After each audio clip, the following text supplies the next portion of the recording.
오늘 하나님 말씀 누가복음 1장 26절부터 38절입니다. 교독하겠습니다. 여섯째 달에 천사 가브리엘이 하나님의 보내심을 받들어 갈릴리 나사렛이란 동네에 가서 다윗의 자손 요셉이라 하는 사람과 정오는 처녀에게 이르니 그 처녀의 이름은 마리아라. 그에게 들어가 가로되 은혜를 받은 자여 평안할지어다 주께서 너와 함께 하시도다 하니 처녀가 그 말을 듣고 놀라 이런 인사가 어찌함인고 생각하며 천사가 일러 가로되 마리아여 무서워 말라 내가 하나님께 은혜를 얻었느니라. 보라 내가 수태하여 아들을 낳으리니 그 이름을 예수라 하라. 저가 큰 자가 되고 지극히 높으신 이의 아들이라 일컬을 것이요 주 하나님께서 그 조상 다윗의 위를 저에게 주시리니 영원히 야곱의 집에 왕노릇 하실 것이며 그 나라가 무궁하리라. 마리아가 천사에게 말하되 나는 사내를 알지 못하니 어찌 이 일이 있으리이까. 천사가 대답하여 가로되 성령이 내게 임하시고 지극히 높으신 이의 능력이 너를 덮으시리니 이러므로 나실까 거룩한 자는 하나님의 아들이라 일컬으리라. 보라 내 친족 엘리사벳도 늙어서 아들을 배웠느니라. 본래 수태하지 못한다 하더니가 이미 6달이 되었나니 대저 하나님의 모든 말씀을 능치 못하심이 없느니라. 마리아가 가로되 주의 계집종이 오니 말씀대로 내게 이루어지이다 하며 천사가 떠나가니라. 아멘. 우리 성도 여러분 안녕하셨습니까? 몇몇 배친 분들도 반갑습니다. 오늘은 누가복음 1장에 수태고지 마리아가 예수님 잉태하게 되리라 하는 그 예언의 말씀을 가브리엘 천사가 마리아에게 알려주었다. 그래서 이걸 수태고지라고 그래요. 이 부분을 수태고지에 관한 말씀을 같이 나누고자 합니다. 누가복음 1장이 아주 깁니다. 몇 절까지 있냐면 80절까지 있어요. 근데 누가복음 모든 복음서 중에서 특징이 누가복음의 특징은 그 앞부분에 그 인사말에 기록했듯이 하나님의 구원의 사역을 처음부터 그 근원에서부터 자세히 미루어 살핀 누가가 이 말씀을 기록했기 때문에 제일 그 근원된 부분을 제일 자세하게 기록한 것이 누가복음입니다. 예수님의 그 탄생이나 또 수태에 관해서는 누가복음하고 마태복음 두 군데밖에 기록이 안 돼 있어요. 마가복음이나 요한복음은 아예 그 부분이 없습니다. 마가복음은 하나님의 아들 예수 그리스도 복음의 시작하고 나서 예수님이 세례요한에게 세례를 받았다. 마가복음도 그렇게 거두절미하고 예수님께서 세례요한에게 세례 받은 것이 복음의 시작인 걸 선포하고 하는 거죠. 그런 면에서는 요한복음도 비슷합니다. 요한복음은 앞에 전반부 전체적으로도 그렇지만 전반부가 역사적 기술 방식으로 보면 이제 편년체라고 해서 예수님이 받으신 세례를 기점으로 해서 이튿날, 또 이튿날, 또 이튿날, 사흘째 되던 날 이렇게 기술했거든요. 그런 그 특징이 있죠. 요한복음은 사도 요한이 원래 세례 요한의 제자였습니다. 세례 요한의 제자였던 그가 예수님께서 세례 요한에게 받으신 세례의 그 비밀과 능력을 잘 알았기에 그 부분에서 그 앞에 이제 세례 요한 소개하고 예수님께서 세례 받은 부분에 기점으로 해서 이튿날 또 이튿날 사흘째 되던 날 편년체로 썼다는 거죠. 자, 아무튼 누가복음은 예수님의 탄생과 또 그 앞에 세례요한의 탄생 이런 부분에 근원에서부터 기록해 나가는 성경입니다. 근데 이제 그래서 이 누가복음 1장이 길어요.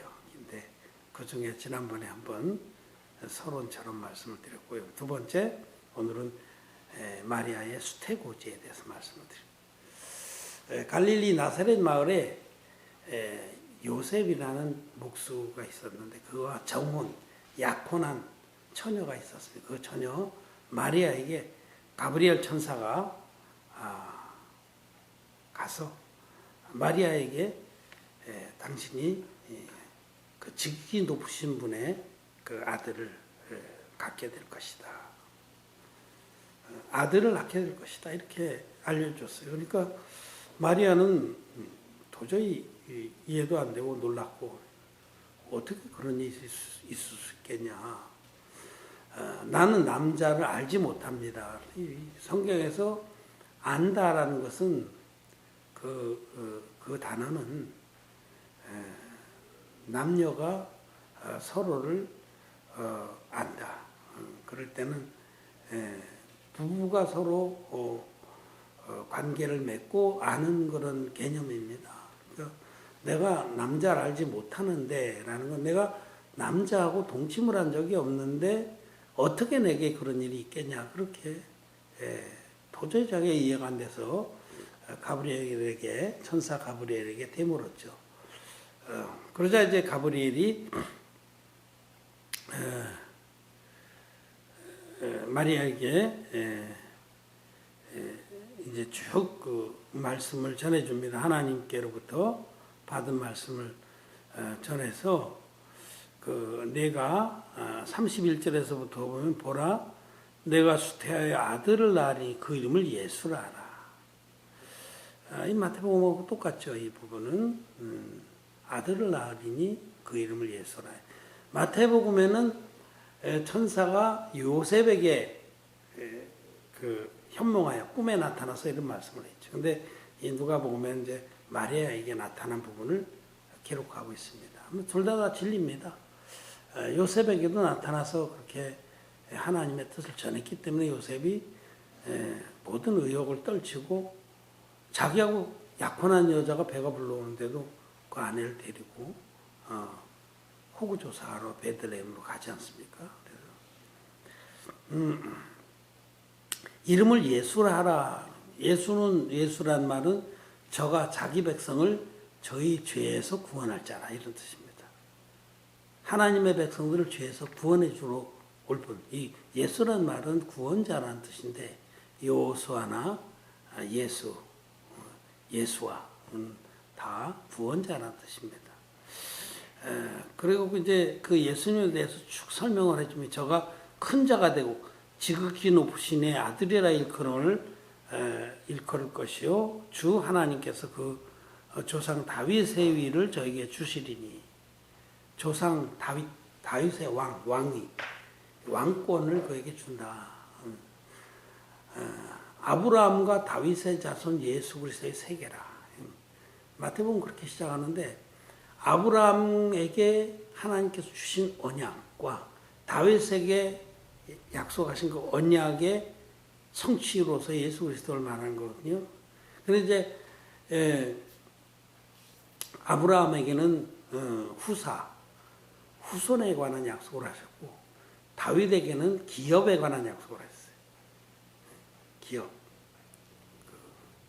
터 또는 물려받을 유산 이런 건데 하나님께서 아브라함과 다윗에게 약속하신 그 약속대로 하나님의 씨로 하나님의 아들이 우리에게 오셨고 또 왕으로 우주의 왕으로 우리에게 오신 겁니다. 그래서 이 예수 그리스도는 이제 왕으로 오신 분이죠. 근데 이제 오늘 우리가 보고자 하는 것은 여러 가지 이 말씀 중에서 마리아가 이 엄청스러운 하나님의 말씀, 하나님이 가브리엘을 사자로 보내서 엄청스러운 말씀을 전한 거예요. 처녀에게 네가 아들을 낳을 것이다. 마리아는 도저히 이해가 안 되죠.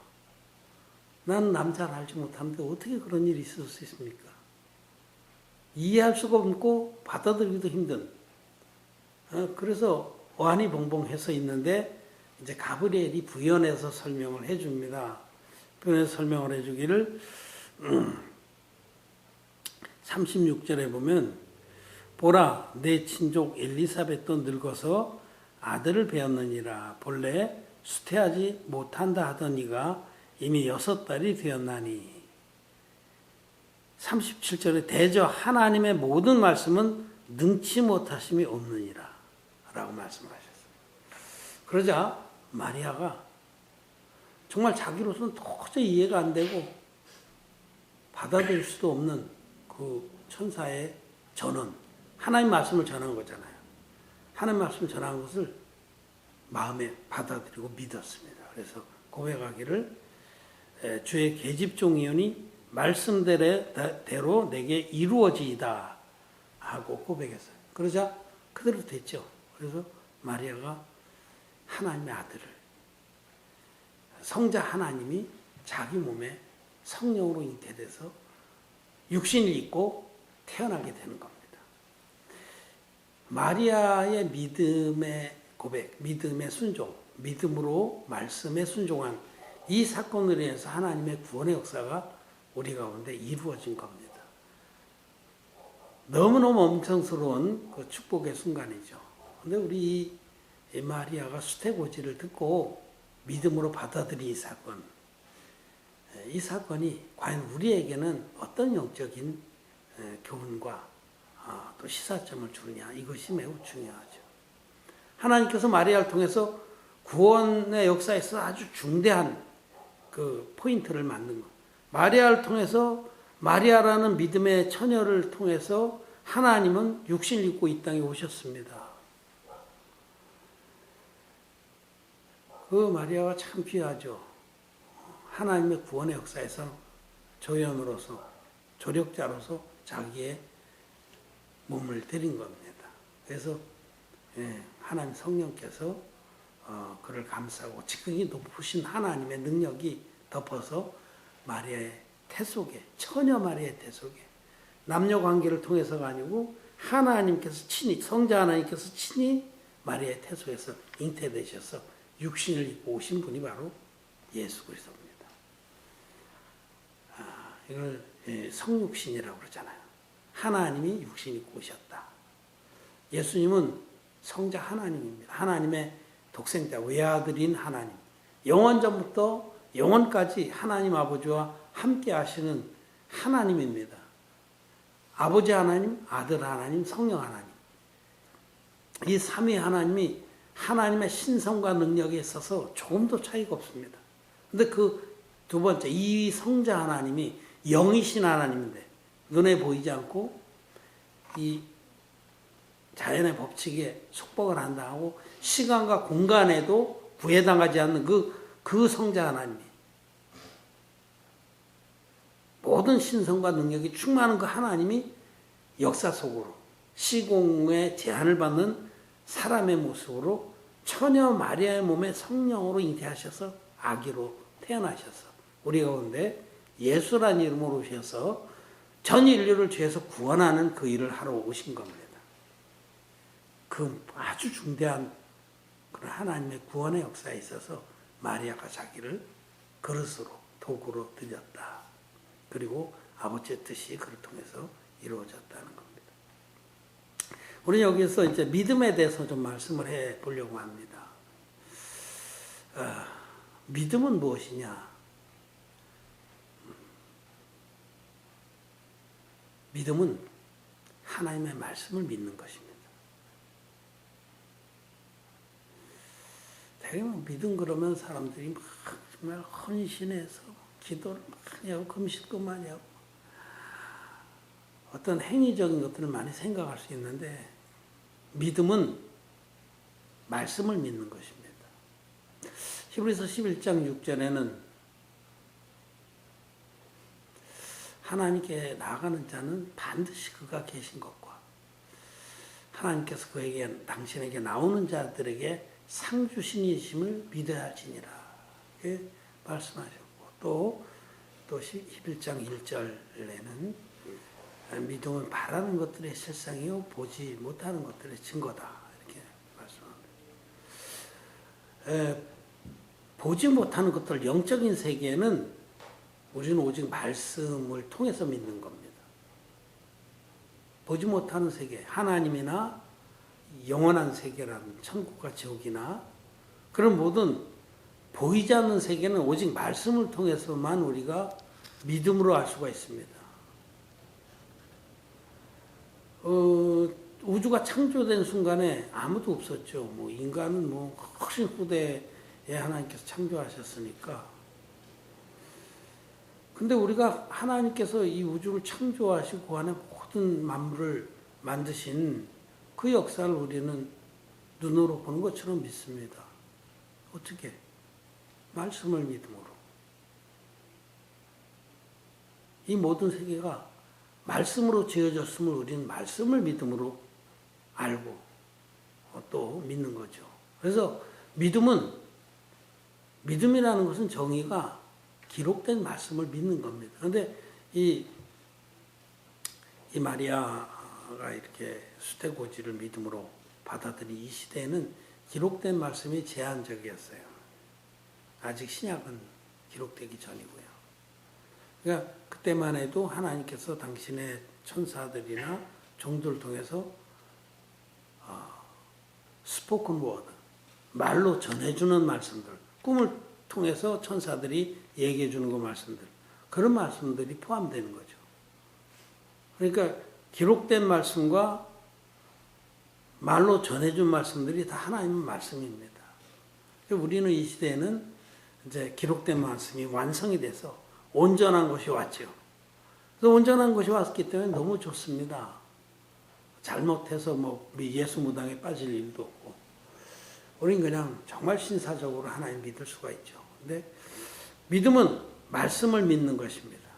그런데 우리 사람은 너무 오랫동안 사단 마귀에게 속고 세뇌당해서 하나님 말씀을 믿기에 아주 부적합한 그런 의식구조나 관념이나 그 본능적인 것들이 많이 있습니다. 그래서 유다서라든지 이런 말씀에 보면 본능으로 아는 그것으로 멸망하느니라 이런 말씀이 있어요. 본능.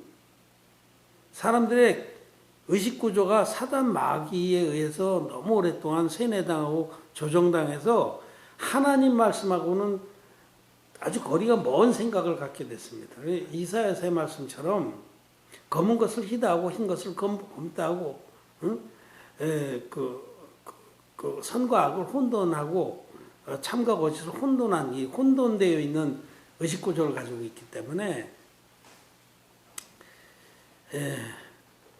이 하나님 말씀을 믿기 어렵습니다. 자기 생각이 하나님 말씀과 너무 안 맞는 거예요. 본능으로 하는 거. 예를 들어서 우리가 본능적으로 사람들은 인과응보의 법칙을 따릅니다. 콩 심은 데 콩 나고 팥 심은 데 팥 난다. 내가 남자를 알지 못하는데 어떻게 아기가 태어나냐. 똑같은 거죠. 남자하고 동침을 해야 아기가 태어나는 건데 내가 남자를 알지 못하는데 아기가 태어난다고 하니까 이건 자기하고 안 맞는 거죠. 전혀. 인간은 경험이나 어떤 자기의 경험이라든지 이 통념이라든지 다수의 통념 이런 것이 꽉 자리 잡고 있습니다. 근데 하나님 말씀은 그것과 안 맞을 때가 많습니다. 그래서 믿음이라는 것은 뭐냐면 하나님 말씀을 절대적으로 옳다. 그리고 반드시 성취했는다. 참이다. 라고 표대를 정해놓은 자들에게 하나님은 믿음의 길을 가게 하십니다. 자, 보세요.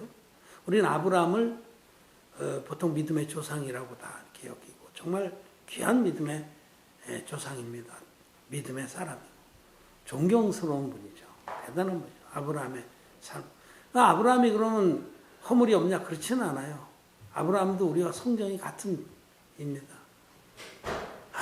아브라함이 이제 가뭄이 들어서 애굽으로 내려가고 이렇게 했을 때 자기 생명을 보존하려고 자기 아내를 아내라고 안 하고 그렇게 누이라 그래서 그 왕에게 팔아먹잖아요. 근데 그런 말씀들을 보면 아브라함도 우리하고 똑같이 성정이 같은 자입니다. 연약하고 부족한 부분 한없이. 그런데 한 가지 분명히 다른 것은 하나님 말씀을 믿는 믿음에는 정말 본받을 만한 선배죠. 그래서 갈대아 땅 우르에서 하나님의 음성을 듣고 하나님께서 이끄시는 대로 그 말씀을 쫓아갔죠. 그래서 하나님 지시하신 땅으로 가서 믿음의 족장이 되는 겁니다. 나중에 이삭을 내가 너에게 명하는 산에 가서 번제로 드리라 했을 때 그가 믿음으로 순종하는 거 보세요. 그러니까 정말 자기의 생각이라든지 자기의 유익이라든지 이런 것을 우지끈 꺾어버리고 말씀을 절대적으로 믿고 순종한 그런 것이 아브라함의 귀한 부분인데, 이와 같이 자기 생각을 부인하고 말씀을 절대적으로 옳다 또 선하다라고 받아들이고 쫓는 것이 믿음입니다. 자기 생각을 부인하고 말씀을 믿는 것. 베드로가 시몬이 밤새 그물질에서 한 마리도 잡지 못해서 낭망해서 그물을 손질하고 있을 때 예수님께서 그의 배를 빌려 타시고 선상수훈 그 배에서 물가에 서 있는 사람들에게서 말씀을 전하시고 베드로에게 가서 깊은 데 가서 그물을 내리라 그렇게 말씀하셨을 때, 그 시간대에는 베드로의 경험이라든지 시몬의, 그때는 아직 베드로가 아니에요, 게바도 아니고 그냥 시몬의 자기의 경험이나 지식이나 모든 걸 봐도 지금 시간은 아무리 용을 써도 물고기 한 마리도 얼굴도 보지 못할 시간이에요. 우리가 낚시꾼들이나 이거 못 잡았을 때 물고기 얼굴도 못 봤다 그러는데 자기 생각엔 도저히 지금은 그물은 닦아서 빨리 집에 들어가 쉬고 이제 밤에 나와서 잡아야 되는데, 예수님께서 깊은 데 가서 그물을 내려 하셨을 때 베드로가 고백한 것이 선생이요, 내가 밤이 맞도록 그물질을 하였으나 한 마리도 잡지 못했지만은 말씀에 의지하여 그물을 내리이다. 자기에게 명하신 그분이 메시아인 줄 믿은 거죠. 그리고 그분의 말씀을 의지한 겁니다. 이 자기 생각은 지금 도저히 한 마리도 못 잡을 시간이고, 내가 지금 시간에 나가서 그물 내려서 한 마리 잡은 적도 없어서 이건 정말 부인할 수 없는 자기의 지식이고 경험인데, 하지만은 말씀에 의지하여 그물을 내리리다 하고 그물을 내려서 많이 잡았어요. 그때에 이제 베드로 시몬이 주여 나를 떠나서 나는 죄인이로소이다 이제 그렇게 고백하고, 주님께서 내가 너를 사람 낭비로 만들겠다, 삼겠다 이렇게 해서 주님을 따라가죠. 오늘 제가 말씀드리고자 하는 것은 믿음은 자기의 생각이나 경험이나 지식이나 또 세상의 대세나 본능적인 그런 반응들이나 이런 것을 부인하고 자기를 부인하고 기록된 말씀은 절대로 선하며 절대로 진리이고 반드시 이루어진다라고 믿는 것이 믿음입니다. 마리아는 그렇게 믿은 거예요. 아니 자기가 남자를 알지 못하는데 천사가 하나님의 말씀을 대언해서 와서 전언했어요. 하나님의 크신 능력이 너를 덮어서는 지극히 높은 자의 아들을 낳을 거다. 너무 엄청스러운 말씀인데 뭐 생각하자면 너무 복잡하겠죠. 내가 지금 약혼한 상태인데 내가 파혼당하고 뭐 동네에서도 손가락질 할 거 아니에요. 그 당시에 이거는 결혼도 하기 전에 배가 부르면은 돌에 맞아 죽을 일이에요. 가늠했다고. 근데 이런 걸 모든 것들을 다 꺾어버리고 말씀을 믿은 거예요. 이것이 믿음이다라고 가르쳐 주는 겁니다. 그렇게 믿음으로 마리아는 말씀 그대로 마리아에게 이루어졌습니다. 이렇게 기록된 말씀을 자기 생각을 부인하고 기록된 말씀을 믿는 자는 그 말씀이 자기에게 성취되는 그런 경험을 합니다. 이거를 이걸 히브리서에서는 의의 말씀을 경험한 자요라고 표현해요. 의의 말씀. 하나님 말씀 믿음으로 그 말씀의 맛을 보고 그 말씀이 자기에게 성취되는 것을 경험하는 것이 믿음의 삶입니다. 믿음은 이론이 아니에요. 믿음은 하나님의 말씀이 절대적으로 선하고 참되고 성취되는 것이다. 한 점 한 획도 떨어지지 않고 다 이루어지는 정말 존귀한 것이다. 말씀을 경외하고 말씀을 두려워하고 말씀을 받드는 자는 그렇게 말씀을 대합니다. 여깁니다. 그래서 하나님 말씀을 절대 가볍게 여기지는 않습니다. 믿습니다. 또 믿는 것을 또 말합니다. 사도 바울이 로마서에서 내가 믿는 거로 말하였다 라고 증거한 것처럼 자기 생각을 절대적으로 부인하고 말씀을 믿고 마음에 쫓는 자는 그 말씀을 이루어지는 것을 맛봅니다. 말씀이 자기 안에서 성취되는 것을 맛봅니다. 그게 바로 의의 말씀을 경험하는 자요라고 하신 그분이에요.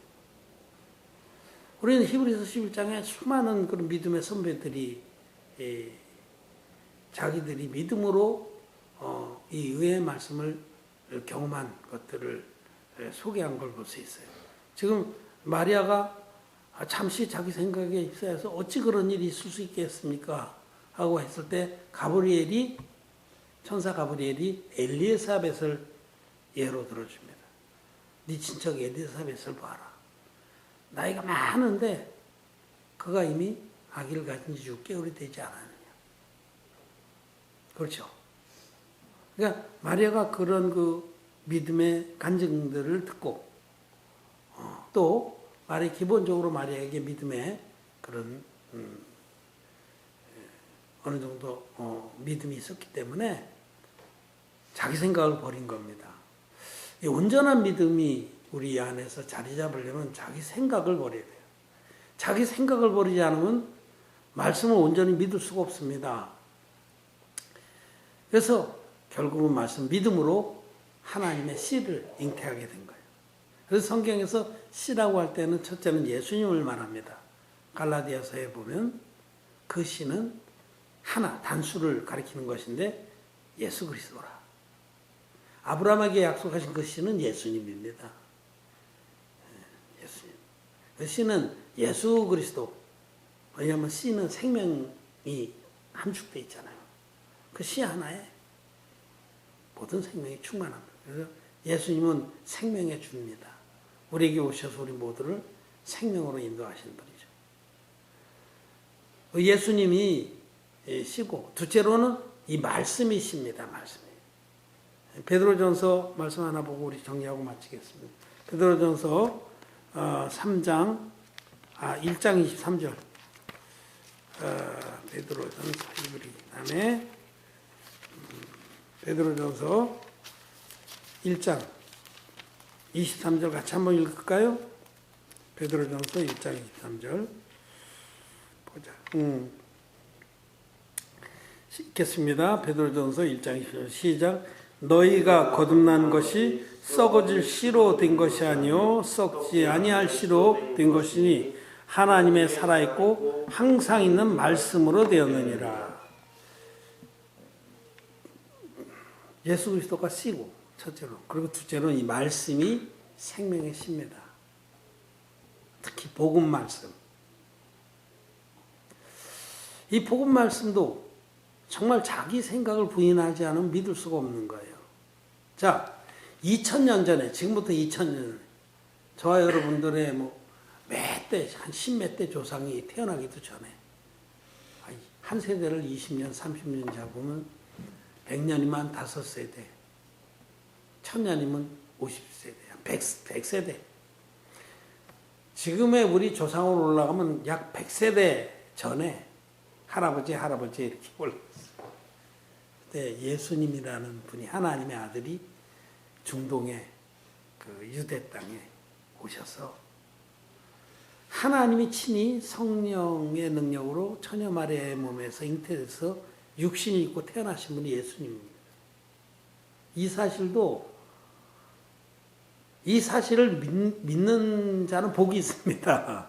예수님이 하나님이시다. 하나님의 아들이신 하나님, 성자 하나님이시다.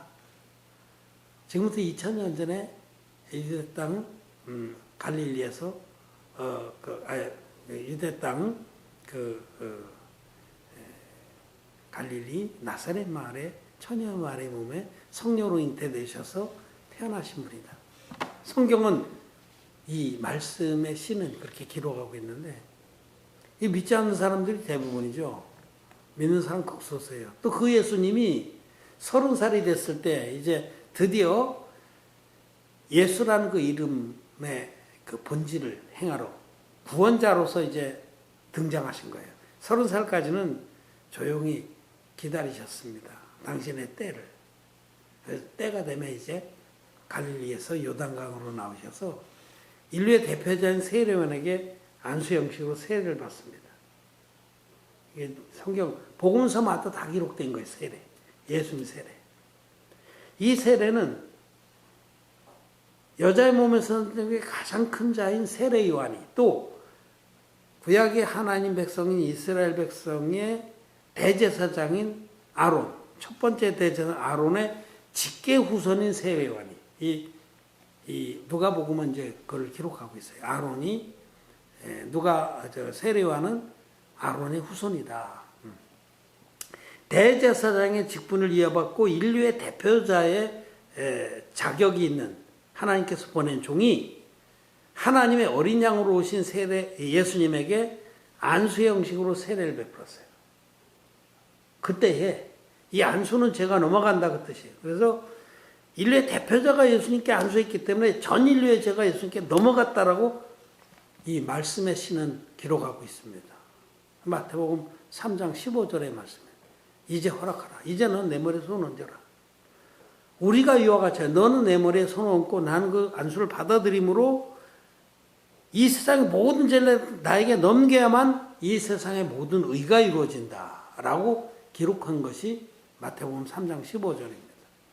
그래서 안수를 하고 손을 물에 푹 잠겼다 일어나셨는데 이거는 장차 돌아가실 것을 일어나는 것은 장차 부활하실 것을 계시합니다. 그래서 예수님 세례받은 그 안에는 하나님의 구원의 역사가 다 함축되어 있습니다.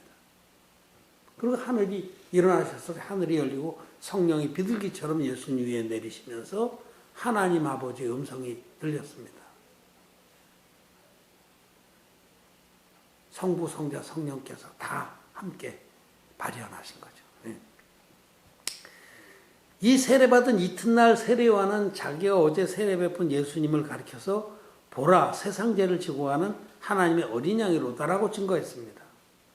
그러니까 이 말씀의 씨는 분명하게 예수님은 하나님의 아들이신데 육신이 입고 오셨기 때문에 흠없는 제물이다. 전 인류의 죄를 다 담당할 수 있는 합격 제물이다.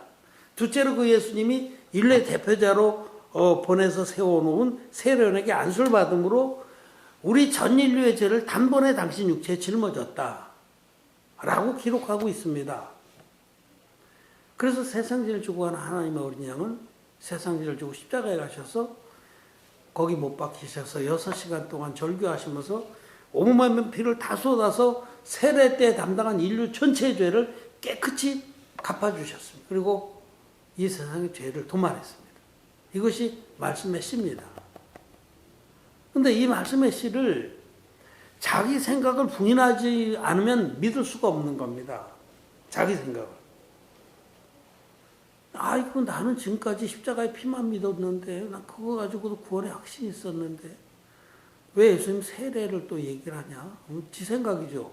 말씀에는 예수님은 물과 피로 임하신 분이다라고 기록이 되어 있는 거예요. 물은 예수님 요단강의 세례를 말하거든요.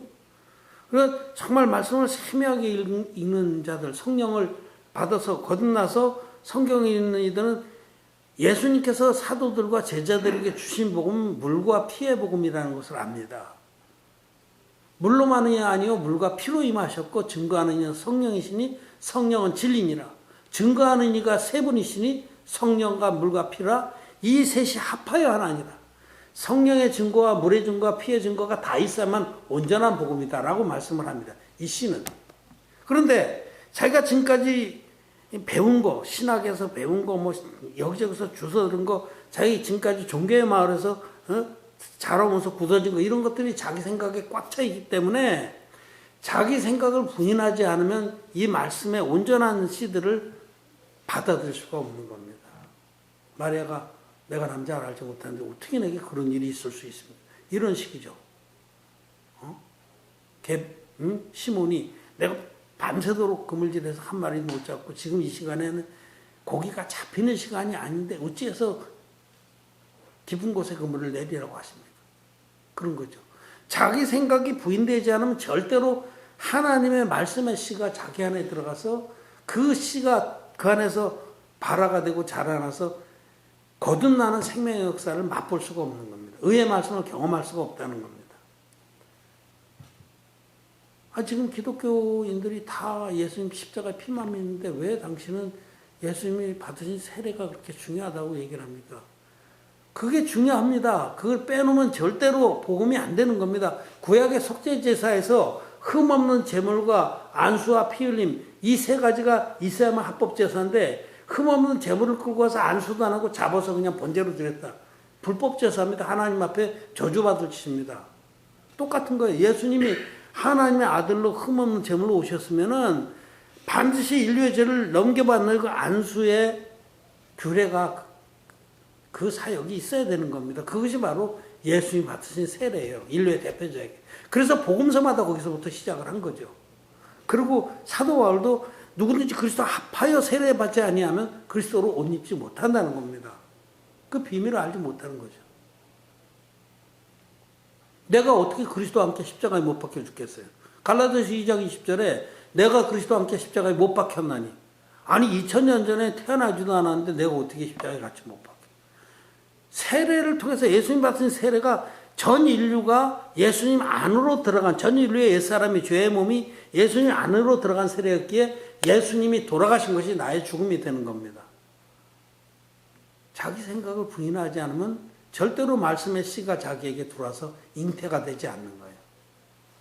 마리아도 자기 생각을 부인하고 말씀 믿었기 때문에 하나님의 아들을 잉태하게 된 것처럼 우리도 이 하나님의 복음을 진리의 복음을 이 씨를 살아있고 항상 있는 이 말씀의 씨를 베드로전서 1장 23절에 너희가 거듭난 것이 썩어질 씨로 된 것이 아니요 썩지 아니할 씨로 된 것이니 우리가 거듭난 것이 무슨 신학의 논리라든지 교리라든지 어떤 자의 사람의 가르침이라든지 이런 것으로 된 것이 아니라 썩지 아니할 씨가 이 기록된 말씀입니다.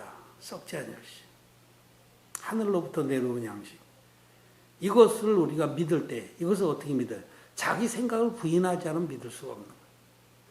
아무리 99.9995%가 예수님 피만 믿더라도 그렇게 믿어서 죄가 없어집니까? 그렇게 믿으니까 기독교인이잖아요.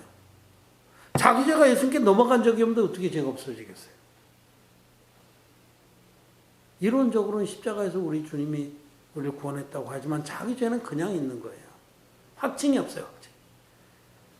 그런데 썩지 아니할 시이니 기록된 말씀은 예수님께서는 물과 피로 우리를 온전히 구원했다라고 말씀을 하십니다. 그래서 자기 생각을 부인하고 자기의 어떤 그 어줍지 않은 지식이나 논리들도 깨버리고 말씀이 그러하다면 주의 말씀에 의지하여 내가 그물을 내리리이다 하는 그런 믿음으로 씨를 잉태해서 거듭나는 것입니다. 썩지 아니할 씨로 된 것이니 하나님의 살아있고 항상 있는 말씀으로 되었네. 이 진리의 복음 말씀으로 우리는 거듭나는 겁니다. 이와 같이 우리가 거듭나서 영생을 얻고 생명을 얻고 더더 풍성하게 되는 것은 자기 생각을 부인하고 기록된 말씀이 그런가 그러지 않은가 따져보고 그렇다면 마리아가 이 천사가 전해준 그 말을 또 간증들을 들으면서 맞구나 하고 자기 생각을 깨버리고 너무 엄청스럽지 않은 그 말씀 믿고 주의 계집종이오니 내게 그대로 이루어지이다 하고 고백함으로써 의의 말씀을 맛보았죠. 자기 안에 정말 씨가 들어가서 잉태가 된 거예요. 우리도 자기 생각을 부인하고 말씀을 그대로 믿을 때 의의 말씀을 경험하는 자가 됩니다. 그리고 의의 말씀이 자기 안에서 성취되는 것을 맛보면서 삽니다. 저도 인간, 내 생각으로는 참 고민이 될 때가 많아요. 이거 되겠나? 그럴 때가 있어요, 많아요. 아시다시피 저는 자비래 하면서 우리 형제들하고 같이 이렇게 신앙생활 하는데, 정말 매달 20일이 월급날인데 어떻게 이렇게 빨리 돌아오는지 어떤 때 막 깜깜해요. 근데 그럴 때마다 저는 내 생각을 부인하고 말씀을 믿습니다. 어떤 말씀? 마태복음 6장 33절. 먼저 그의 나라와 그의 의를 구하라. 그리하면 이 모든 것을 너에게 더하시리라. 저는 그 말씀 믿습니다. 그래서 언제든지 그 말씀을 경험합니다. 놀랍게 하나님은 정말 그런 것도 경험하면서 믿음의 연단을 통해서 믿음의 사람으로 키워주신 것을 봅니다. 믿음이란 무엇이냐? 자기 생각을 부인하고 말씀을 믿음으로 그 말씀을 맛보는 것이다. 의의 말씀을 경험하는 것이다. 기억하시기를 바랍니다. 말씀을 마쳤습니다.